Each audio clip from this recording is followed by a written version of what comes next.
number of coronavirus cases in the country has reached 101 as 2 new individuals tested positive yesterday evening. However, the government has failed to expedite tests in Province 5 and Sudar Pashchim Province, despite the regions have witnessed frequent increase in coronavirus cases recently.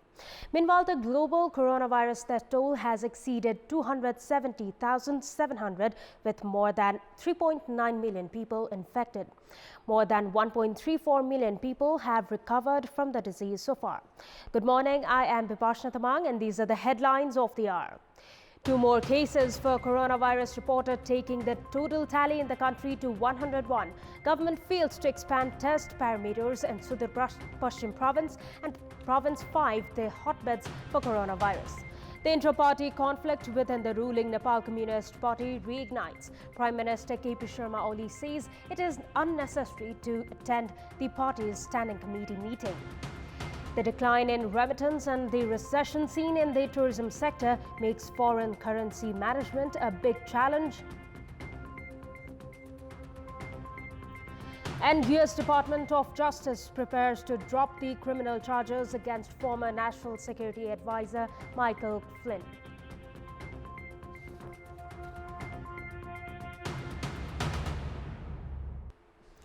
The number of coronavirus cases in the country has reached 101 as 2 more individuals tested positive for the virus yesterday evening. Based on a statement issued by the Health Ministry yesterday, 2 males of 16 and 22 years of age from Kapilvastu have tested positive for coronavirus. The samples were tested at the capital's National Public Health Laboratory. According to the Health Ministry, the health condition of both of the males is normal. Speaking at the daily press meet yesterday afternoon, spokesperson at the Health Ministry, Dr. Bikas Devkota, informed that a high-level video conference was held between the Health Ministry and the Chinese ambassador to Nepal, along with medical professionals from both the countries. The video conference was held to exchange the learnings of tackling coronavirus. Dr. Devkota informed that the government had found the information shared by the Chinese side useful in its own fight against COVID-19. Likewise, Dr. Devkota informed that the America-Nepal Medical Foundation had handed over a check worth 6.825 million rupees to run the Health Sciences Academy at the presence of the Health Minister. The Academy will use the amount in procuring equipment to upgrade its ICU facility. Spokesperson Dr. Devkota also informed that the Cabinet had directed all the hospitals, nursing homes, polyclinics, labs, diagnostic centers to resume all services. Likewise, the Cabinet has decided to resume the production of pharmaceutical products and allowed all the medical shops and pharmacies to reopen. The government has collected swab samples from lawmakers at the center to test for COVID-19 as the budget session is to begin from today. The swab samples will be tested through the PCR method. The swab samples from 179 lawmakers out of 275 at the House of Representatives and 33 out of 59 at the National Assembly have been collected. According to the Parliament Secretariat, these swab samples were collected to test for COVID-19 as the lawmakers had been to various districts. Likewise, 229 more samples of officials from the Parliament Secretariat have also been collected. A total of 441 samples were collected from Federal Parliament yesterday and the results are expected to arrive by today. The Parliament Secretariat has informed that the remaining samples will be collected today morning. According to the Secretariat, the session will be held by adopting social distancing among other preventive measures. Sudar Pashchim Province and Province 5 are considered hotbeds for coronavirus at the moment, considering the number of cases in the region. However, despite the growing need of the hour, the government has failed to expedite a number of tests in the region. Doctors have expressed concerns on the sluggishness seen in part of the government as the chances of further spread in higher with more each passing day. The Sudur Pashchim Province Health Directorate and security officials were vigilant for a few days after 5 people in the region tested positive for coronavirus. Swab samples from suspected individuals were collected in the succeeding days. However, the number of tests and sample collection have dropped. In the span of 1.5 months, 2,919 samples have been tested in the region through the PCR method against more than 100,000 individuals that had flocked the region from India. The Sudur Pashchim Provincial Health Directorate has cited geographical difficulty and lack of equipment as the reasons for this sluggishness. The Bhedi Hospital in Nepalganj, another hotbed for coronavirus, has the capacity to conduct 100 tests through the PCR method per day.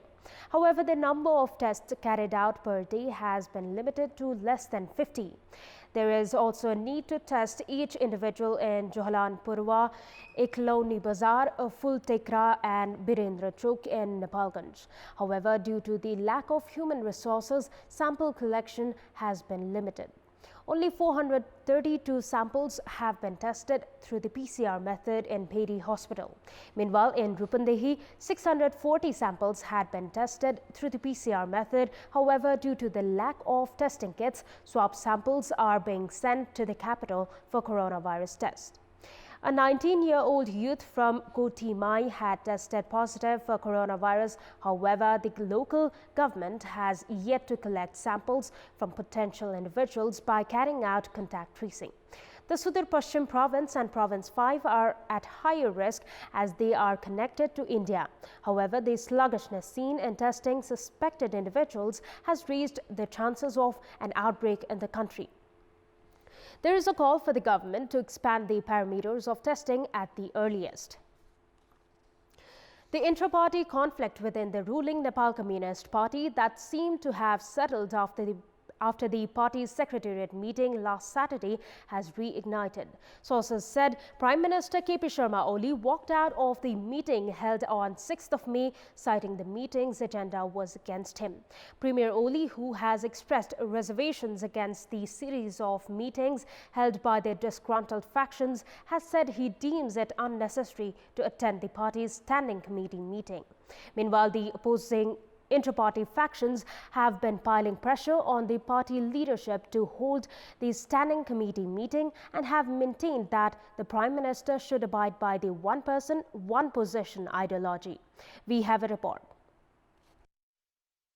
Prime Minister and the ruling Nepal Communist Party chairman KP Sharma Oli postponed the party's standing committee meeting slated for Thursday until further notice, leaving the opposing factions further disgruntled. 20 standing committee members gathered at the party's office in Dhumbarahi on Thursday and submitted a letter calling for the standing committee meeting. The dissatisfaction flared up when the government endorsed 2 controversial ordinances related to political parties and the Constitutional Council last month. Although the ordinances were scrapped following widespread criticism, the intra-party factions have yet to relent pressure on the Premier. Premier Oli has been criticized for showing monopoly in the party and the government. The disgruntled faction has demanded the party to follow the one-person, one-post system that many have understood as an attempt to weaken the Premier's position. The Prime Minister has also been alleged of dodging official meetings and of flouting the party's statute that requires the leadership to hold party meetings after receiving a written request. हैन तपाईहरुको यो तरिका भएन यो शैली भएन अब छलफल Thai कमिटीको बैठक चाहिँ धेरै पनि भयो नबसेको अब यो बैठक त 3 महिनामा बस्नु पर्ने बैठक अर्को यत्रो चाहिँ बजेट आइराखेको छ नीति कार्यक्रम आइराखेको छ कमिटीमा पनि चाहिँ यो थाई कमिटीको बैठकमा छलफल गर्न पर्थ्यो विषयवस्तु त छ नि त उहाँ त्यसरी चाहिँ पन्छेर बैठकबाट भागेर पन्छेर चाहिँ पार्टी चल्दैन है पार्टी मा धेरै विकल्पहरु हुन्छ हेर्नुस्. Meanwhile, analysts opine the Premier is trying to push the standing committee meeting as far as possible, citing the government needs to focus on the ongoing coronavirus crisis instead of party issues. The Oli faction has expressed relief that leaders like Bamdev Gautam and Bishnu Podil have supported the Premier and that the Premier was able to settle the controversy invited by the ordinances. The leadership faction has been attempting to push the standing committee meeting, which analysts say will only stretch the inter-party dispute in coming days. The government is to present its programs and policies for the upcoming fiscal year on 15th of May.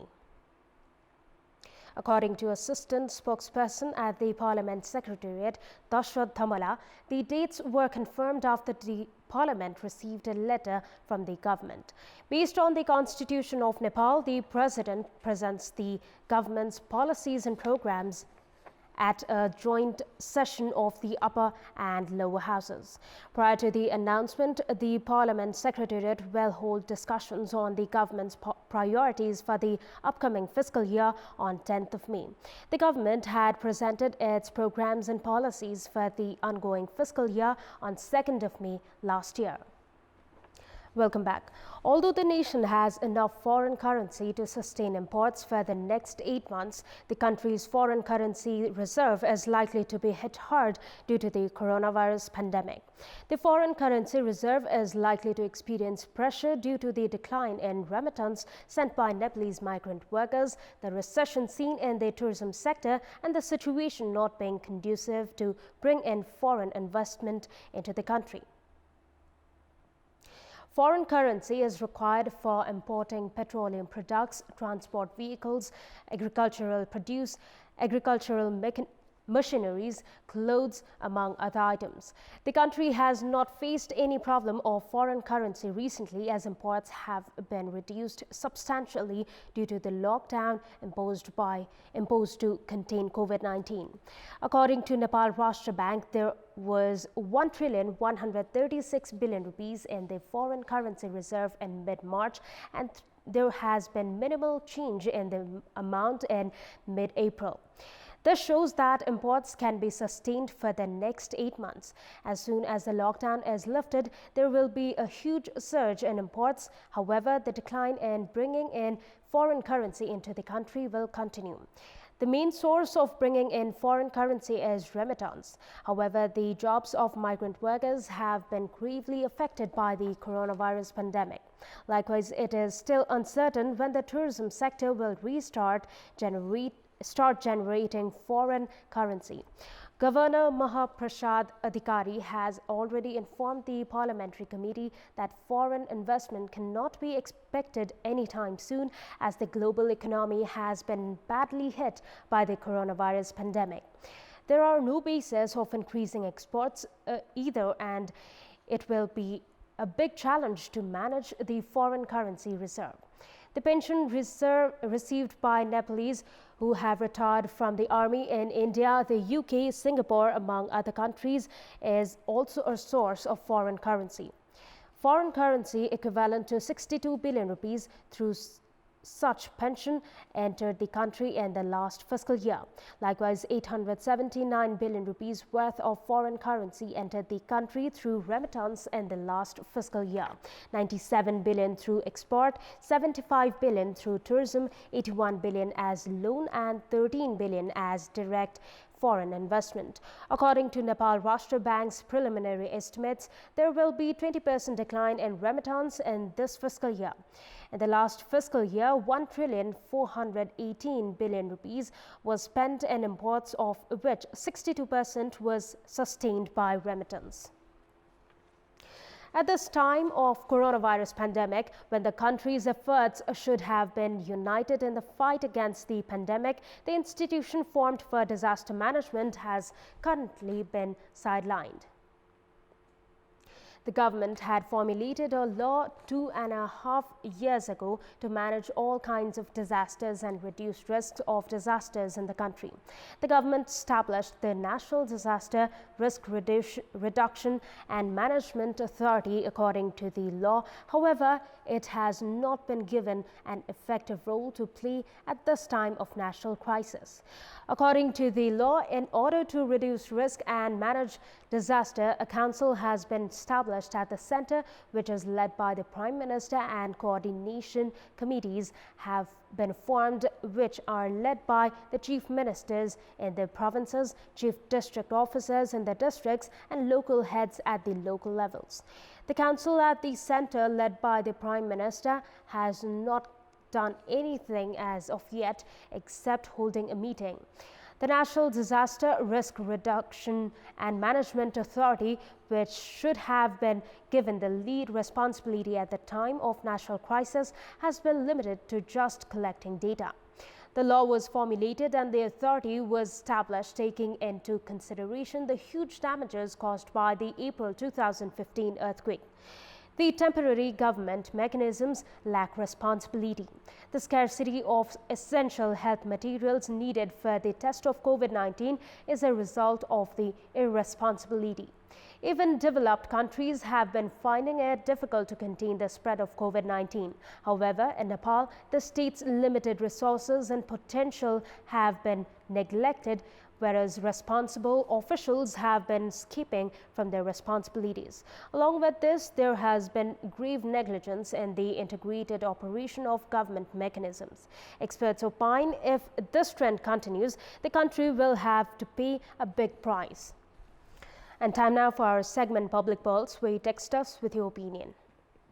Public Pulse. And here's the question: why has the government failed to make the National Disaster Risk Reduction and Management Authority active even during a crisis? The options are option A, entity being new, option B, weak leadership, and option C, focus on other units. The voting is on. Type NEWS, select options A, B, or C, and send it to 34001 to share your opinion with us. And that's all for the moment. Keep watching Kantipur's Television HD for more news and entertainment. Thank you for watching. Have a good day and stay safe.